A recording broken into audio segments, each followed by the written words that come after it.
Welcome to the Global Wellness HQ family of podcasts. We are your international headquarters for resources and ideas and insight in relation to the 9 elements of holistic wellness. Join us as we interview local and international wellness experts and learn how you can implement and improve one element or dimension of wellness at a time. Our experts will share their practical tips on wellness in one of these core areas: emotional, intellectual, occupational, physical, environmental, financial, spiritual, social, or habitual. We created our family of podcasts as a resource for anyone who is looking to integrate the 9 elements of holistic wellness into their daily lives. Welcome to the show. Hi, everyone. Welcome back to the show. I'm excited. Today we have Brandi Van with us. Brandi, why don't you tell my viewers a little bit about who you are and what you do? Sure. And thank you so much for having me today. I really appreciate it. So again, my name is Brandi Van, and I am a psychic medium mentor. And for someone who might not know what a psychic medium is, I am someone who is able to channel deceased loved ones so that I can give messages for people who might be grieving from their deceased loved ones. But I noticed that there weren't many mentors out there to get people to that state. So my passion now is to help out as many people as possible that want to develop their psychic abilities and are kind of unsure of where they go for help and who can help them. So I want to be that person for them. Awesome. Well, let's start with your origin story. So, first of all, we'll break it into two parts. But first of all, how did you become a psychic and spiritual medium? And then we'll get into the mentorship part. Sure. So I've always had abilities since a very young age. I was probably like 10 years old when I first heard my first spirit. So a lot of people see spirits, but I actually heard them. So it was my voice, but not my thought. And so I really was afraid to tell people because it's still taboo in our society. And I was afraid if I told someone, they might think I was crazy or making it up or just wanting attention. Until I was in my 20s, I had a very profound spiritual experience that I just couldn't ignore. My grandma was passing away. We were in her hospice room. I was with my family members. We were all holding hands. We were around her as she took her last breath. And as she did, I felt a very strong urge to look above the bed. And I realized that I knew, not that I thought, I knew I was feeling her spirit leave her body. And when I looked above the bed, I saw all these like magnificent, brilliant colors, and they were forming a star and they were beating in and out like a heartbeat. And I realized that first, she wanted me to see that, to know that, I knew she was at peace. I knew that her angels were there to welcome her and that her past loved ones were also there welcoming her into the spirit world. And I realized it wasn't something to be afraid of. It was actually a beautiful, amazing thing. And my fear of death just completely went away. I knew she was at peace. I knew I was going to see her again. And so I started to read a lot of books and I was watching a lot of TV shows, but nothing was like developing my ability. I was learning a lot, but like not able to develop it until it took me years to find a mentor. And I only worked with her for maybe an hour a month for 6 months. And then my abilities just skyrocketed. So the mentor was really what opened up my eyes. I followed her path. She had already been in my shoes. And so I started to do a lot of mediumship readings. But then I wanted to take it that next step further to be a mentor for other people. I love that. Now, I'm going to ask a genuinely curious question. How do you know who you're speaking with? Sure. So it's very important when a spirit comes through that you're able to develop and control your ability so that you can set that boundary. So if I had someone in front of me right now that said, I want to connect with XYZ, my deceased loved one, I need to call that spirit on and I need to know it's them. And the way I know it's them is I'll ask a lot of clarifying questions. So, are they male or female? Who am I speaking to? Give me a memory that I would never know so that I can validate it with the person I'm reading. So it really comes down to trusting yourself and trusting spirit, and knowing whenever there's a spirit there that's just being malicious and trying to take advantage of you or the person you're reading. And that comes with a lot of practice and trust in yourself. I love it. Now let's talk about the transition to the mentorship. So as you were developing your abilities, you were struggling to find resources. What led you to the moment where you said, because I know a lot of people who are looking for their solution, they find it and they go about their life happily, just knowing their problem solved. What was the point where Brandy said, I can guide others? Sure. So I think it was during the pandemic.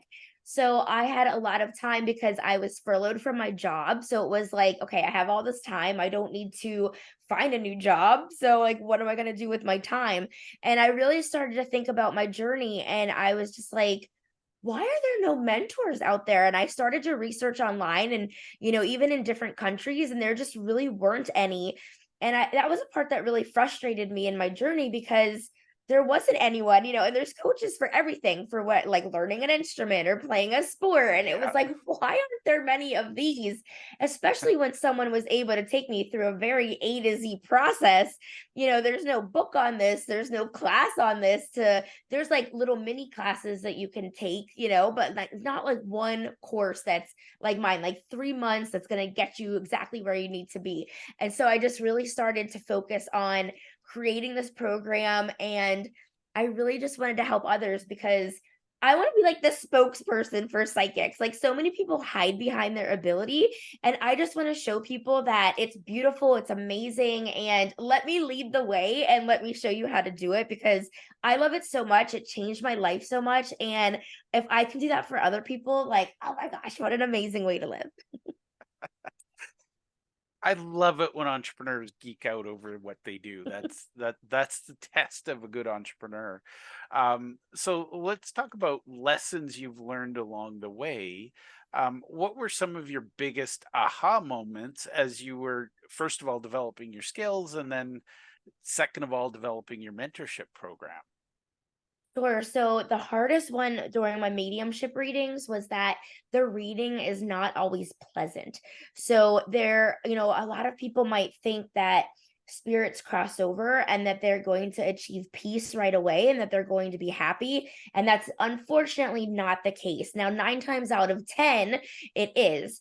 But when you have someone who maybe died of a suicide or accidentally overdosed or they were in an accident and their life was cut short, I have these very hard messages to give loved ones, and you really have to take your emotion out of it because it's a very hard message to give. And you also can't change the message. If this is what spirit wants them to know, you have to give the message. But learning that was a very hard, and luckily I haven't had many of them, but the ones I have had really stand out. So yeah, that was a really hard thing to learn. And then with my mentorship, it was kind of the opposite. It was, there's so many psychic abilities out there. Like, I'm a medium, but someone else might be a healer, or someone else might be able to do pet bereavement or be a psychic detective and help missing persons, find them. And so going through my program, I only have like my own little ability here, but I realized that people were going through my program and they were finding what their ability was. And I don't even have that ability. And so I didn't know I could do that. I didn't know, like, hey, I'm going to teach you, and then you're going to be able to do something that I can't even do. And that has been so amazing to watch people like, wow, I can't even do that. But like, how awesome that you're able to do it. I love that. I love it. Now, how does somebody work with you? First of all, as a psychic medium, and then as a mentor, how can people collaborate and work with you? What does that look like? Sure. So they can always go to my website. It's brandyvan.com, and that's Brandy with an I. And if you want to do a mediumship reading, you would just click on the link and set up a time with me. I only do them in the evenings. I'm over here in Eastern Standard Time, sorry. And then for the mentorship program, I really recommend first to get my PDF, and it's free. You just go to my website, you sign up for my email newsletter list, which, if you're not interested, you can always cancel. But I do want you to start with that free PDF because a lot of people don't even realize what psychic experiences are. And so I have a fun little quiz that they can download of, if you are having these experiences, they're actually psychic ones. They're not like everyday human ones. And then you can circle them and see which ones you have the most of. And then it divides it up by psychic ability. So you know, okay, I have most in this category. Maybe you're a healer, or maybe you're an empath. So that you can kind of figure out where you are and what to look for. And then the next step would be to book a discovery call with me. And that's a half an hour long. And it's just for me to figure out, what experiences are you having, tell you more about my mentorship program, answer any questions you have, and see if they're a good fit for my program. But really, because there's not a like-minded community a lot of times, even if someone just wants me to hear them out and say, hey, you're not crazy, I've been through this too, and just so they have someone to reach out to when they do have an experience, I'm down for that too, because I love talking about it and I love helping other people. So even if they don't join my mentorship program and just want that like-minded community, I would love to be that for them as well. I love that. And I think that's the biggest thing in any field is when you feel like you're alone. And I'm gonna guess, there's a lot of noise out there. So it's good to have a community and a place to connect. Now let's talk about somebody who, because you and I right now we're having the conversation, we're assuming somebody knows that they need your help. Let's step back a little and why might someone reach out to you for the medium side of things? What sort of things are going on in their world where they're going to say, I need to chat with Brandi? Sure. So for the mediumship readings, it's more if you are going through that process of you really miss your deceased loved one. And I always recommend that they need to reach out to me at least 6 months to 2 years after someone has passed away, because your grief can be so thick, it's like a brick wall. And imagine even trying to talk to a human through a brick wall, you're not going to be able to hear them. And it's the same thing with mediumship. So if your grief is that strong, I'm not going to be able to get the message. But let's say your grief has been passing with time, and you just want to connect with that person, and it's really a lovely experience. So I always say, I recommend that you invite their energy in, give them permission to come, start thinking of memories like 24 to 48 hours before the reading, and always have tissues nearby. It can get very emotional. But really it's to realize that, even though they have died, they're still with you. They're just in your life in a different way. So they might be sending you signs that you don't realize. They might be coming in your dreams and maybe you're doubting it's them and you're just having a dream about them. So it's really to give you some clarification that there's stuff that there's no way I know it. And yet I'm telling them this during a reading to prove and to validate that their loved one is still with them. Love that. Now, if somebody's, I'm going to guess somebody knows that they've got some ability, but how does somebody know that they've got abilities that you could help them uncover, hone, that sort of thing? Sure. So, of course, they want to do my PDF first so that they know what experiences to look out for. But once they realize they're having experiences, they might be having dreams that are coming true, or very vivid dreams. They might be having, they know they're intuitive, but they don't know how to fully listen to that intuition and act on it. They might be receiving messages from spirit, but don't know who the spirit is, don't know who the message is for, which can create a lot of guilt because a spirit is there to give a message, but if you don't know what to do with it, it can be very confusing. Or maybe they are, the clear senses, and just to go a little bit into that is your regular senses, right? Your sight, your hearing, your feeling. They might have that at like an extended or an enhanced ability. So they're realizing that I'm seeing things, I'm hearing things, I know things without knowing how I know. And that can be also very confusing if you don't know what to do with that. So a lot of people, I think, are fearful of developing their abilities, but it's actually more scary if you have them and you don't develop them, because then you can't set a boundary with spirit. You don't know how to control it. So it's actually scarier to know you have these abilities, but not do something with it. Another big part of my business and my clients are empaths. So they're people who are feeling the emotions of other people. And so that's a very hard place to be in, because if you go to a room that has a lot of people, you're getting all of these emotions. So you need to know how to protect your energy, how to restore your energy. So those are just some, some experiences that people might be having that should definitely come work with me. I love it. I love it. All right. And now let's talk about empaths for a minute. Um, how does someone know they're an empath, and how do you help them? Sure. So an empath falls under the umbrella of a highly sensitive person. So a highly sensitive person, there's about 20 or 25% of them in our population. And then a lot of people think that that's an empath, but empaths are really only like 1 to 2% of the population. But an empath is someone who can get drained very easily because they're so empathic about what someone else is experiencing. So let's say I were to slap you across the face right now, they would actually physically feel that sense on their face. Or if I was going through a trauma right now and they reached out to me, they would feel that trauma. And if you don't know how to separate your emotions from the other person's, you can really start to get physical issues. You can start to get headaches, and you might need to take naps because you're so drained. So there's a lot that goes into it that maybe people don't even realize they're having that, but hopefully by me explaining this, they'll realize that they're empathic. Because and there also is a lot of like overstimulation. So loud noises might affect them, or if you're going into a room with a lot of people talking, you might be able to like hear this conversation and hear that one at the same time. So it's a lot going on. And again, if you don't know how to protect yourself or know how to restore it once you're in that energy, then your energy can really get depleted and drained.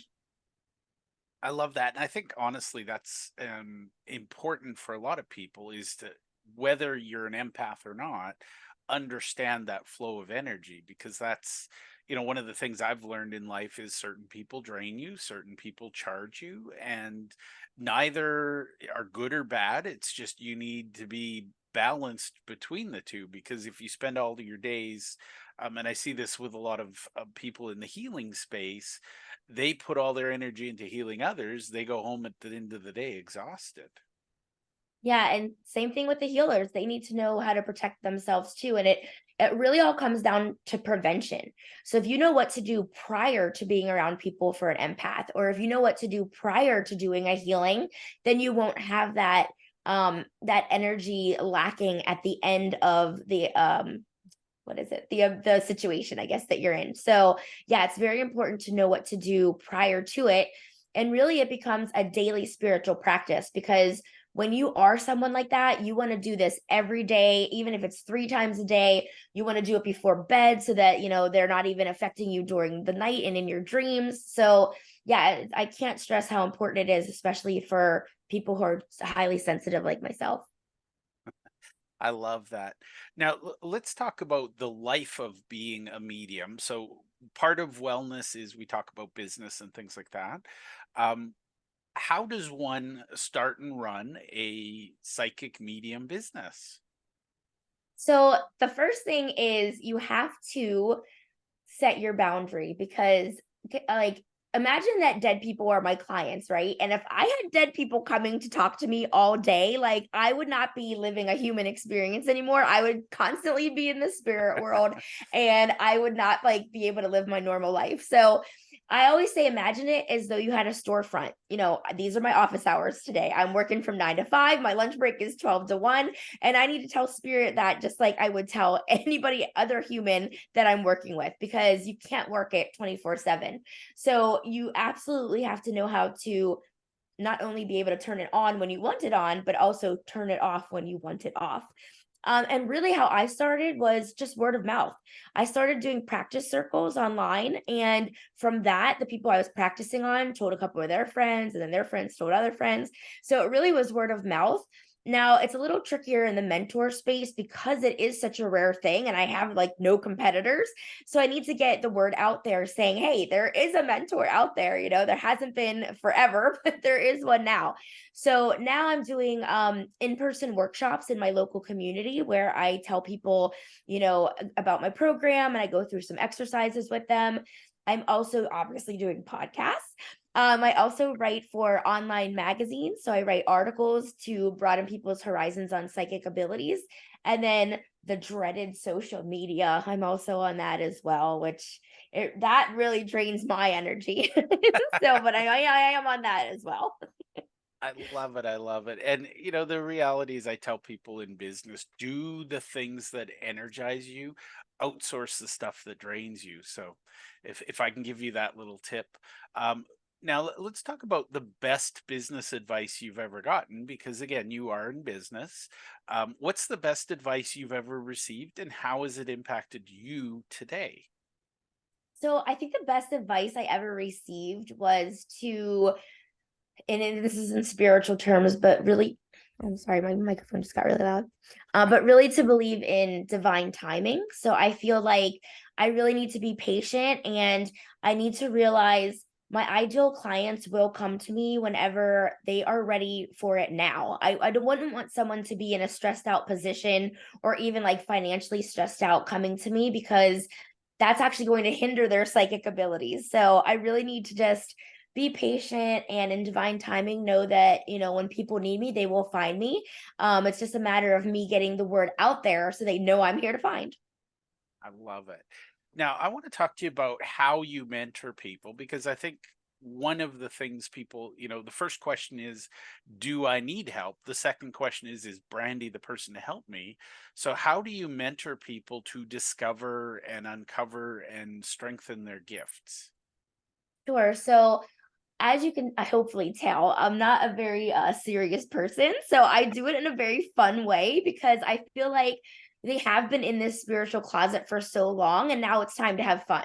So if you've gotten to the point that you want to work with me, we're going to have fun with this, because you really need to be in a high vibration and raise your frequency to be able to communicate with spirit. So that's what I definitely always come across as. So I'm trying to get them to have fun. But how I do it is, when you read a book, you are okay. Let's put it this way: if you were going to play an instrument and you just learned about the notes, and you can read the notes, but you don't ever actually put your hands on that instrument, you're never going to actually play it. So this that same way. This is opening your third eye chakra, your mind's eye, and it's a lot of exercises. There's about 70 of them in my program that I give them, of everything they need to know, and working out that muscle, that psychic muscle that's never been worked out before. My clients get so like drained of their energy, and that's why it's important to know how to protect your energy and restore it, because when you're doing a physical thing, like when you're at the gym and you're working out, you're feeling it. But when you're using your mind, you don't realize that you're actually using that same energy. It's just in a different way. So they can get very tired very easily. So I really tell them, only 20 to 30 minutes a day. Do you want to do this? Because just like if you didn't go to the gym for 10 years, you don't want to start going to the gym for like 4 hours. You're going to totally exhaust yourself. Yeah. Um, but yeah, it's really those exercises that, and they're visualization techniques. But even if I'm saying the word visualization, not everyone can see it. So whatever sense you have, whether you can hear it, know it, sense it, feel it. So we're doing a lot of those techniques so that you can then know when a message from spirit is coming in, and have it be very vivid when it comes in, so you recognize it. But yeah, like if I were to go like learn how to play basketball on a piece of paper or read a book on basketball, but like didn't go on the court, I'm not going to be able to play it. And so that's the only way I can really describe it, in terms of it's not something that can be read about. You really have to experience it. Love it. I love it. And so what's the timeline? Because I want to, I'm asking you a lot of questions, but I'm assuming that's what my viewers are thinking to themselves right now. So is it a mixture of reading, writing, video? Is it online? Is it in person? What is working with you look and feel like? Yes, so it's a 90-day program. It's all online. I offer it in a group setting, and I also offer it in group plus one-on-one mentorship. So that way you have that like-minded community. You have access to me all the time, so you can ask any questions at any time during the program so that I can help you out. There's also a private Facebook group so that you have that like-minded community. But yes, everything is written, and then everything that's written is also in a video, so that you can pause it, play it, rewind it. you have these exercises for life, because I can't say magically in 90 days you're going to be a psychic, but I do know if you keep doing these exercises, you will be a psychic. It just depends on, how much time and effort you put into it, just like anything else. But yeah, so they have access to me. They have bi-weekly Q&A calls, and then if you do a private mentorship on the other weekly other bi-weeks, you would have a one-on-one mentorship call with me. So yeah, they have everything they need. They have me as their cheerleader. They can always reach out. Um, but yeah, that's pretty much how it is. Yeah, working. Oh, and a lot of journaling. You said writing as well. So a lot of journaling as well. I love it. Now I'm going to ask a hard question. Oh boy, okay. This is an important one though. How does somebody know that they shouldn't call Brandy? Because I'm going to guess there's a mindset or an attitude that you can't help them no matter what. Is that fair? It is. And, everyone has psychic abilities. We're born with these innate gifts.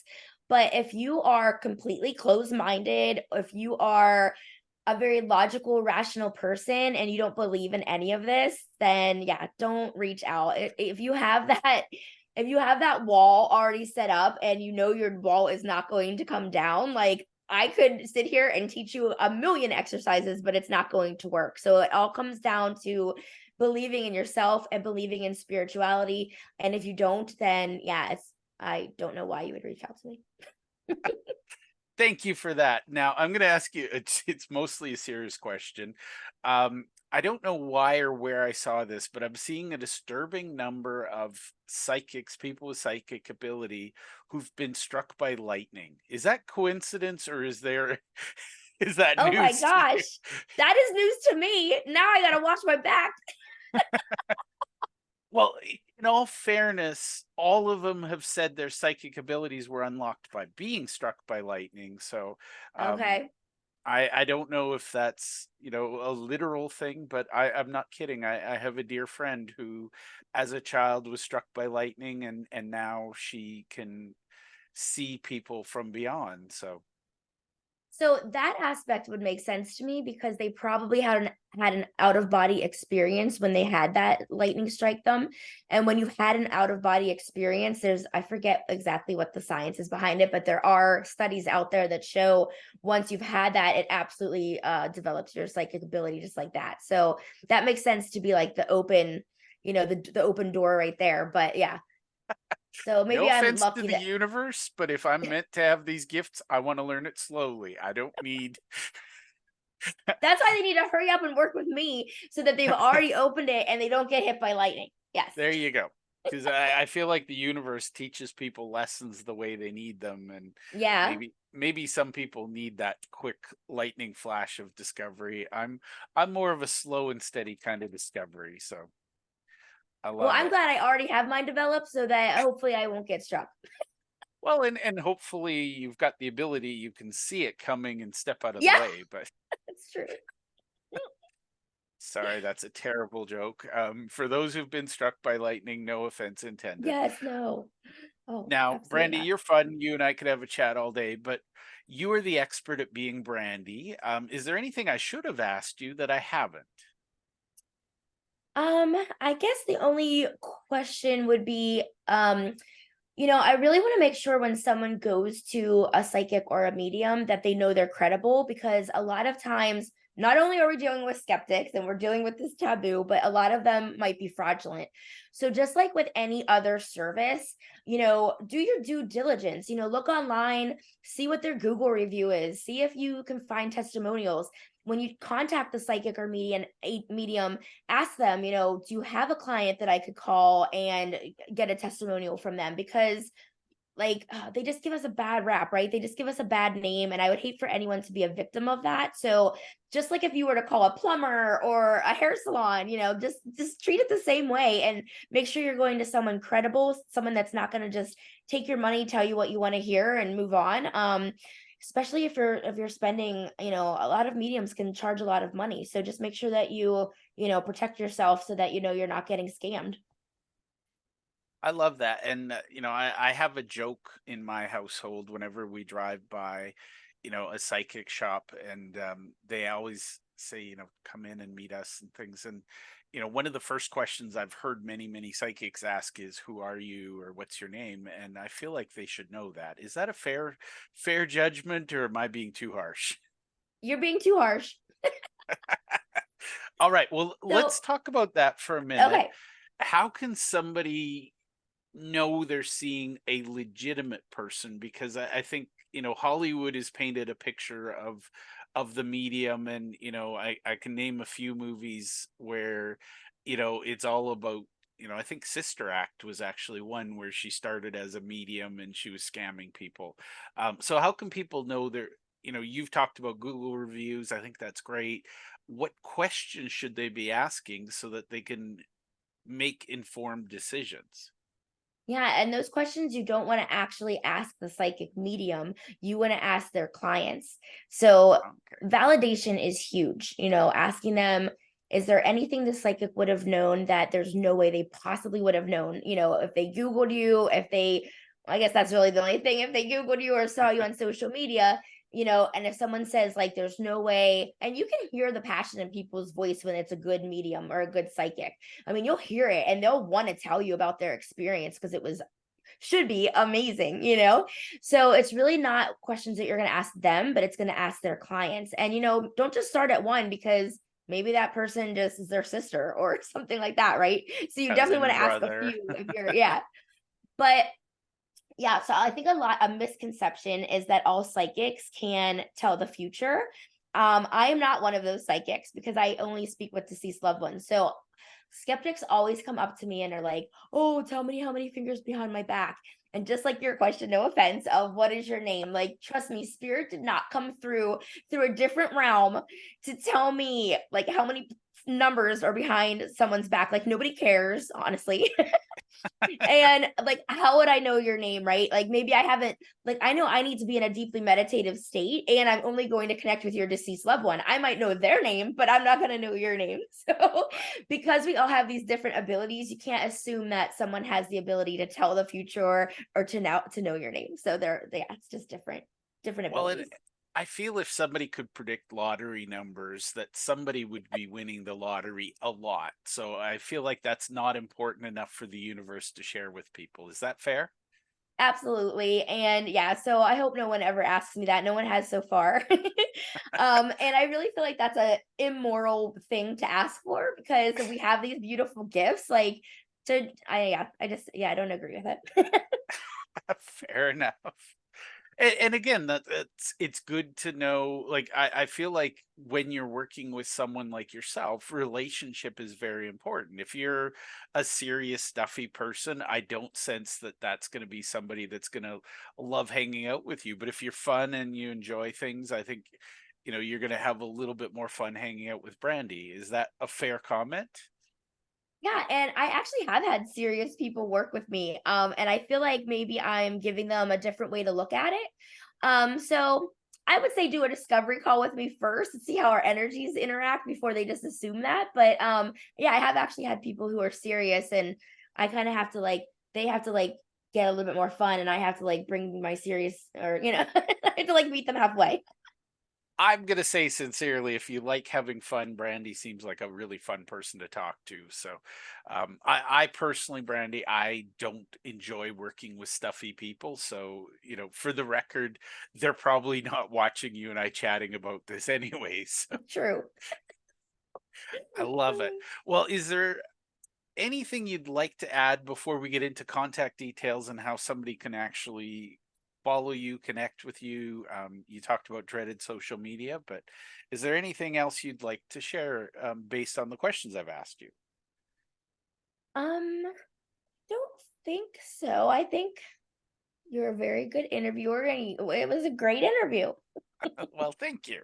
So, my final question is, how can people connect with you and get to know you a little better? So, where can we send them?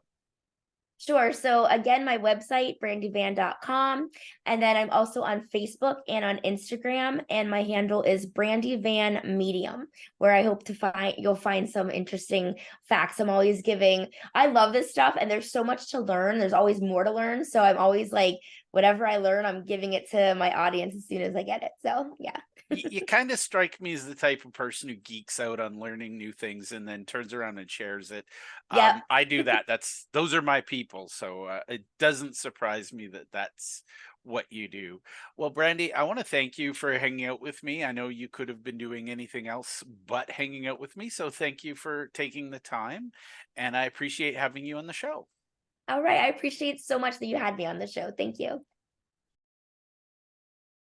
Thank you for taking the time to listen to our show. We hope that you enjoyed this episode, and we invite you to either click the link below or scan the QR code to register and listen to other episodes of our podcast. Or if you think your business or you would be a great guest to be on our show, we're always looking for experts in one of the 9 elements of holistic wellness. We'd love to have you. You can either click the link below or you can scan the QR code and complete our speaker intake form. Thank you, and to your wellness.